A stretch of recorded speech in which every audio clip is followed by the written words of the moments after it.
நேரில் வந்தா பார்க்கலாம். புரியல. இல்ல அவரு அடிக்கடி வர தலைவர் சொல்லியிருக்காங்க. பிரதமர் அவர்களும் திரு அமித்ஷா அவர்களும் அடிக்கடி தமிழ்நாட்டுக்கு வரணும். அது எப்பவுமே எங்களுக்கு அது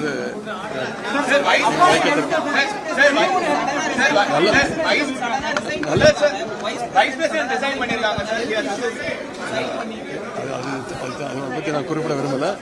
முதலமைச்சர் அவர்கள் நலமாக இருக்கிறாரு. இன்னைக்கு காலையில சில டெஸ்டுக்கெல்லாம் எடுக்கப்பட்டிருக்கு. மருத்துவர்கள் அதுக்கான அறிக்கையை கொடுப்பாங்க. 3 நாட்கள் நேற்று ஹாஸ்பிட்டல் இருந்து அறிக்கை கொடுத்திருக்காங்க. 3 நாட்கள் ரெஸ்ட்ல இருக்க சொல்லியிருக்காங்க. விரைவில் குணமடைஞ்சு வந்துருவாங்க.